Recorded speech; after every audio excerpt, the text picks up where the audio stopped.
Hello, welcome back my YouTube family and all student. कैसे हैं आप सभी? आई होप सभी अच्छे होंगे और सभी बहुत अच्छे से अपनी तैयारी भी कर रहे होंगे। तो स्वागत है आज का आपके सेशन पार्ट 7 में JKGS and static question top 10 अति महत्वपूर्ण सवाल व्याख्या सहित। तो चलिए ज़्यादा लेट ना करते हुए अपना सेशन स्टार्ट करते हैं। तो स्वागत है आप सभी का। तो देखते हैं, पहला क्वेश्चन रीड करेंगे। क्वेश्चन नंबर 1 है हमारा, डॉक्टर भीमराव अंबेडकर ने संविधान के किस अनुच्छेद को हृदय और आत्मा कहा है? तो चलिए अपने ऑप्शन पढ़ लेते हैं। तो ऑप्शन है हमारा आर्टिकल 32, ऑप्शन नंबर 2 है आर्टिकल 17, ऑप्शन नंबर 3 है हमारा आर्टिकल 40 और ऑप्शन नंबर 4 है हमारा आर्टिकल 29। तो चलिए इसका आंसर टिक कर लेते हैं। तो बाबा साहब भीमराव अम्बेडकर ने आर्टिकल 32 को हृदय और आत्मा कहा है और इसको संवैधानिक उपचारों का अधिकार कहा जाता है।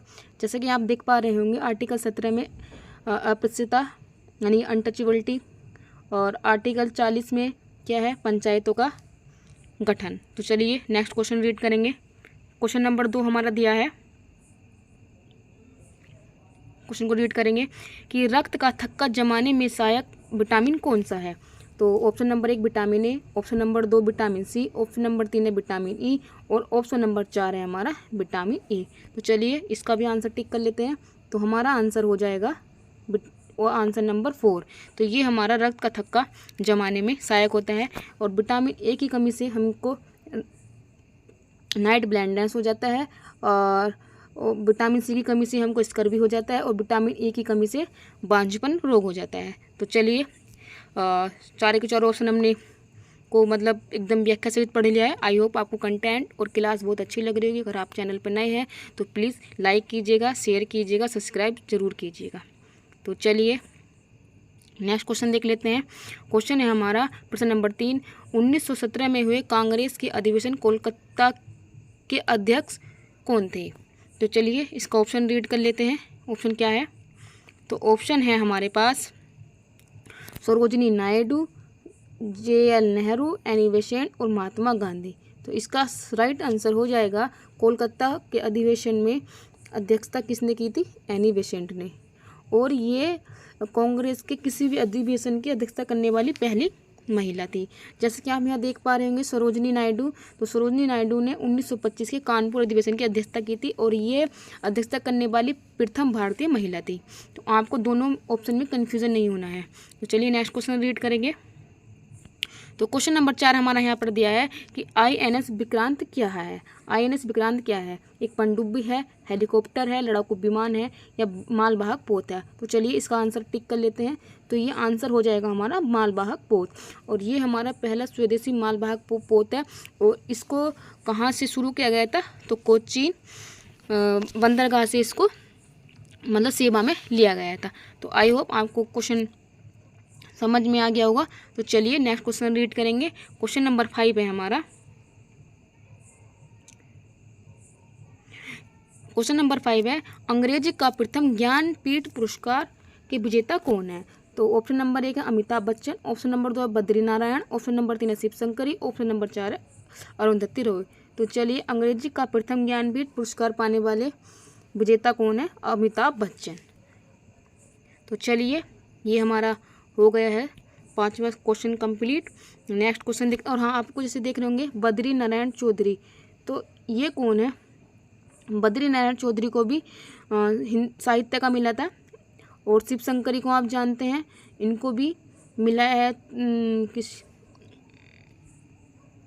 शिव शंकरी तमिल लेखिका हैं और इनको मिला था सूर्यवंशम के लिए। तो आई होप आपको क्लियर हो गया होगा। तो चलिए नेक्स्ट क्वेश्चन पढ़ते हैं।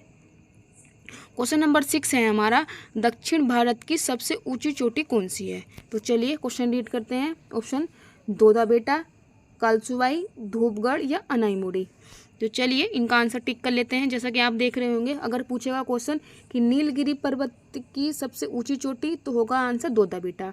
अगर पूछेगा कि महाराष्ट्र की सबसे ऊंची चोटी, तो हो जाएगा कलसुबाई। धूपगढ़ पूछेगा तो ये सतपुड़ा की सबसे ऊंची चोटी। लेकिन हमारे क्वेश्चन का जो आंसर होगा हम उसको टिक कर लेते हैं। हमारे क्वेश्चन का आंसर हो जाएगा दक्षिण भारत की सबसे ऊंची चोटी अनाईमुड़ी है। तो जो कहाँ स्थित है? केरल में। आई होप आपको चारों ऑप्शन क्लियर हो गए। चलिए अपना नेक्स्ट क्वेश्चन रीड करते हैं। तो हमारा नेक्स्ट क्वेश्चन है हमारा क्वेश्चन नंबर 7 है, नरसिम्हन समिति का संबंध किस क्षेत्र से है? ऑप्शन नंबर 1 चुनाव सुधार, ऑप्शन नंबर 2 केंद्र राज्य संबंध, ऑप्शन नंबर 3 है बैंकिंग सुधार, ऑप्शन नंबर 4 है औद्योगिक विकास। तो चलिए नरसिम्हन समिति का संबंध बैंकिंग सुधार से है। तो ये हमारे क्वेश्चन का राइट आंसर हो जाएगा। ये हमारा सही आंसर है। चुनाव सुधार से जो संबंध है वो इंद्रजीत समिति का संबंध है, और केंद्र राज्य संबंध से प्रशासनिक सुधार आयोग, पूंजीकल आयोग, राजमन्नार आयोग, ये 4-5 आयोग हैं जो केंद्र राज्य संबंध से संबंधित है। तो चलिए क्वेश्चन नंबर 7 हमारा कंप्लीट हो गया है। आज का हम 8वां क्वेश्चन रीड करेंगे। तो चलिए क्वेश्चन रीड करते हैं। क्वेश्चन है हमारा, सती प्रथा का अंत कब हुआ था?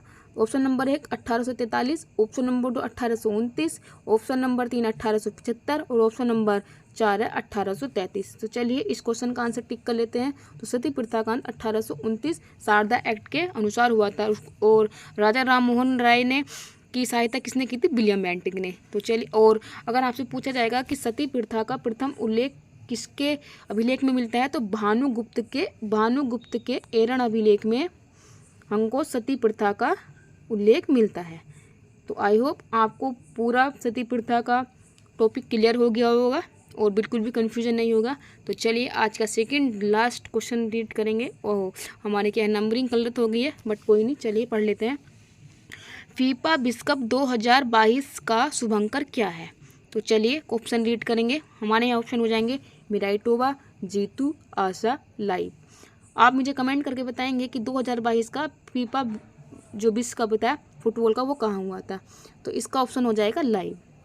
जैसे कि आपको ये हमारे क्वेश्चन का राइट आंसर है। अब हम और ऑप्शन देख लेते हैं। मिराइटोवा, जैसे कि आपको पता होगा कि 2021 के ओलंपिक थे वे 2022 में हुए थे, तो उसका ओलंपिक का मिराइटोवा था। जीतू भारत में उत्तर प्रदेश में हुए यूनिवर्सिटी खेल का शुभंकर था, बस जीतू था। जीतू का मतलब होता है बारहसिंगा। और महाराष्ट्र में जो खेल हुए थे उनका था आशा। तो आई होप आपको चारों ऑप्शन क्लियर हो गए। चलिए नेक्स्ट क्वेश्चन रीड करते हैं। तो क्वेश्चन नंबर हमारा 9 है। क्वेश्चन नंबर 9 है, इंडिया विंस फ्रीडम किसकी आत्मकथा है? तो option number 1 Abul Kalam Azad, option number 2 Khan Abdul Khan Ghaffar, option number 4 Ashfaq Ulla Khan और ऑप्शन नंबर हमारा 9 है अबुल कलाम आज़ाद। तो इस क्वेश्चन का राइट आंसर हो जाएगा हमारा अबुल कलाम आज़ाद। ये हमारे क्वेश्चन का राइट आंसर है। तो आई होप आपको बहुत अच्छे से क्वेश्चन क्लियर हो गया होगा, आंसर भी आपको पता चल गया होगा। अगर गाइस आपको प्लीज़ अगर क्लास पसंद आ रही है और मेरी मेहनत नज़र आ रही है तो प्लीज़ चैनल को सब्सक्राइब ज़रूर कीजिएगा, लाइक कीजिएगा और कमेंट भी ज़रूर कीजिएगा। आज का हमारा लास्ट क्वेश्चन हो जाएगा, व्यास सम्मान 2023 से किसे सम्मानित किया गया है? तो चलिए ऑप्शन पढ़ लेते हैं। ज्ञान चतुर्वेदी, नीलमणि फुकन, अजीत जोगी और आशा पारेख। तो हमारे इस लास्ट क्वेश्चन का आंसर हो जाएगा ज्ञान चतुर्वेदी। और इनको किस रचना के लिए मिला है? पागल खाना के लिए, पागल खाना के लिए। तो आई होप गाइज आपको आज की क्लास बहुत अच्छी लगी होगी। तो thank you so much, subscribe my YouTube channel and please guys support me. Class में बहुत मेहनत हो रही है और सबसे इम्पोर्टेंट बात तो ये है कि सब्सक्राइबर नहीं बढ़ रहे हैं और ना ही व्यूज़ आता है क्लास में। तो आई एम वेरी डिसअपॉइंटेड। तो प्लीज़ गाइज सपोर्ट कीजिएगा। आप भी स्टूडेंट हैं, मैं भी स्टूडेंट हूँ, बट कोई नहीं, मेहनत करते रहेंगे और आपको अच्छे से अच्छा कंटेंट देंगे। और टॉप 10 हमारे 10 क्वेश्चन चल रहे हैं। जैसा कि आपको पता है कि हम संडे के दिन टॉप 20 करंट अफेयर का रिवीजन भी करते हैं। तो बने रहिएगा मेरे चैनल पे, अपना साथ अपना सहयोग बनाए रखिएगा। तो थैंक यू सो मच।